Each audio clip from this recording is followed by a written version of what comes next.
नमस्कार students corner या YouTube चॅनलवर सर्वांचं हार्दिक स्वागत। बीएड कॅप प्रोसेस संदर्भात अगदी प्रॉपर आणि खात्रीशीर माहिती आपल्या चॅनलवरती दिली जाते। त्यामुळे जर आपण आपल्या चॅनलवरती नवीन असाल आजच आपल्या चॅनलला सबस्क्राइब करून ठेवा, जेणेकरून बीएड कॅप प्रोसेस संदर्भात अगदी प्रॉपर आणि इत्थंभूत माहिती तुम्हाला मिळून जाणार आहे। साधारणतः 22 तारखेपासून लक्षात घ्या, 22 तारीख ही अंतिम तारीख ऑनलाईन फॉर्म नोंदणीसाठी होती आणि साधारणतः 7 ते 8 दिवसांचा कालावधी झाला असला तरी देखील लक्षात घ्या, बीएड कॅप प्रोसेसच्या अधिकृत वेबसाईटवरती कुठल्याही प्रकारची अपडेट आली नाहीये। त्यामुळे अनेक विद्यार्थी आहेत, साधारणतः पोर्टलवरती आपण पाहिला असता 60,000पेक्षा अधिक विद्यार्थ्यांनी बीएड कॅप प्रोसेसची नोंदणी केलेली आहे। 40,000पेक्षा जास्त विद्यार्थ्यांचे फॉर्म व्हेरीफाय आणि पार्शली व्हेरीफाय झालेले आहेत। त्यामुळे 8 दिवस होऊन गेले तरी देखील बीएड सीईटीच्या कॅप प्रोसेसवरती कुठल्याही प्रकारचं साईटवरती नोटिफिकेशन आलं नसल्यामुळे नक्की पुढे काय प्रोसेस असणार आहे, तर असा प्रश्न विद्यार्थ्यांसमोर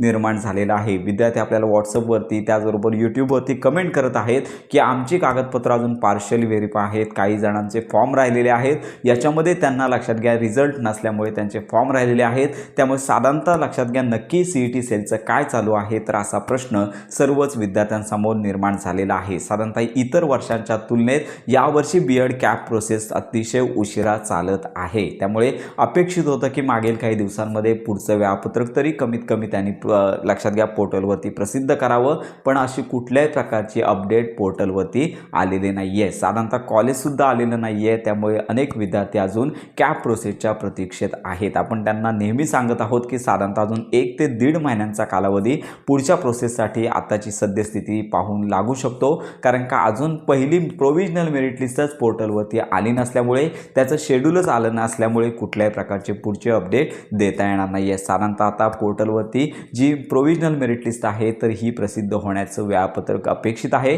की कुठल्याही लक्षात घ्या पोर्टलवरती प्रसिद्ध होऊ शकतं। आपण सध्या तारीख सांगत नाहीये, कारण का विद्यार्थ्यांना तारीख सांगितल्यानंतर विद्यार्थी वाट बघत बसतात। त्यामुळे विद्यार्थ्यांनी प्रतीक्षा करावी की जोपर्यंत पोर्टलवरती अधिकृत वेळापत्रक येत नाहीये तोपर्यंत आपण अपडेट देणार नाहीये। तर साधारणतः पुढील शेड्यूल हे असणार आहे की सर्वात प्रथम प्रोव्हिजनल मेरिट लिस्ट प्रसिद्ध होईल। याच्यामध्ये 2 याद्या येतील, एक म्हणजे ज्यांचं व्हेरीफाय किंवा पार्शली व्हेरीफाय झालेलं आहे यांचा समावेश या प्रोव्हिजनल मेरिट लिस्टमध्ये असेल। ज्यांची कागदपत्र रिजेक्ट झालेली आहे तर अशा विद्यार्थ्यांची वेगळी यादी प्रसिद्ध करून त्यांना त्यांचे कागदपत्र अपलोड करण्यासाठी पुन्हा संधी दिली जाणार आहे। पण एक मात्र लक्षात ठेवा की या प्रोसेससाठी साधारणतः 2 ते 3 दिवसांचाच कालावधी मिळू शकतो। तर हे केवळ ज्यावेळी वेळापत्रक प्रसिद्ध होईल त्यावेळी आपण अतिशय कन्फर्म अशी माहिती देणार आहोत। त्यामुळे ज्यांचे फॉर्म पार्शली व्हेरीफाय झालेत पण त्याच्यामध्ये लक्षात घ्या जर पावती अपलोड केली असेल तर काही प्रॉब्लेम नाही आहे, पण रिजेक्ट झाला असेल एखादा तुमचा फॉर्म आणि पार्शली व्हेरीफाय झाला असेल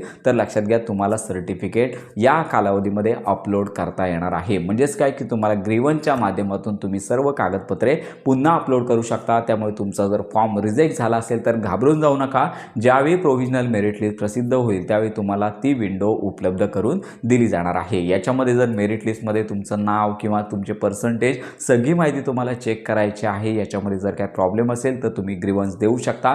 तुम्हाला तुमच्या लॉग इनमधून हे ग्रीवन्स द्यायचे आहेत। या संदर्भात आपण देखील वेळोवेळी विद्यार्थ्यांना माहिती देत आहोत। आत्ताच्या घडीला अनेक विद्यार्थ्यांचा जो प्रॉब्लेम झाला तो कन्वर्जन सर्टिफिकेटचा झालेला आहे। मी पहिल्यांपासूनच तुम्हाला सांगतोय की तुम्ही ऑनलाईन फॉर्ममध्ये टाकलेले मार्क, कन्वर्जन सर्टिफिकेटमध्ये टाकलेले मार्क आणि अपलोड केलेले डॉक्युमेंट या तिन्हीवरचं पर्सेंटेज आणि टोटल मॅच झालं पाहिजे तरच तुमचे फॉर्म आहेत ते व्हेरीफाय होत आहेत। ज्याच्यामध्ये जर आकडेवारीमध्ये तफावत आढळली तर तुमचा जो अर्ज आहे तो रिजेक्ट केला जातो, तुमचं कागदपत्र पुन्हा अपलोड करण्याची नोटीस तुम्हाला दिली जाते आणि तिथे पार्शली व्हेरीफाय असं दिलं जातं। तर अशा प्रकारची महत्त्वाची अपडेट तुम्हाला सांगता येईल। आपण देखील वाट पाहत आहोत की कधीच एकदा वेळापत्रक पोर्टलवरती येते आणि तुम्हाला या संदर्भात अपडेट देतोय। साधारणतः इतर वर्षांच्या तुलनेत अतिशय संत गतीने बीएड कॅप प्रवेश प्रक्रिया चालू आहे, पण याच पार्श्वभूमीवरती अनेक कॉलेजेस याचा चुकीच्या पद्धतीने फायदा घेत आहेत। अनेक विद्यार्थ्यांना फोन देखील येत आहेत की आमच्याकडे लिमिटेड सीट आहेत,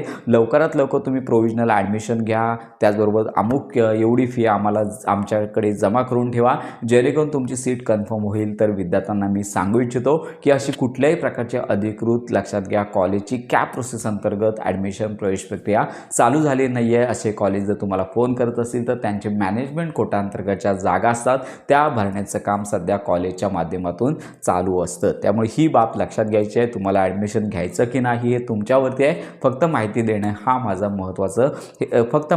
हे माझं महत्त्वाचं काम आहे. तर अशी ही महत्त्वाची अपडेट सर्वांपर्यंत नक्की शेअर करा. प्रतीक्षा करा. याच आठवड्यामध्ये पुढची महत्त्वाची वेळापत्रक असेल किंवा अपडेट आहे पोर्टलवरती येणं अपेक्षित आहे. हेल्पलाईनवरती फोन तर करतोय पण त्यांच्याकडून निश्चित अशी तारीख वेळ सांगितली जात नाही आहे. त्यामुळे तुम्हाला कन्फर्म माहिती देता येत नाही आहे. तर अशा प्रकारची ही महत्त्वाची माहिती सर्वांपर्यंत नक्की शेअर करा.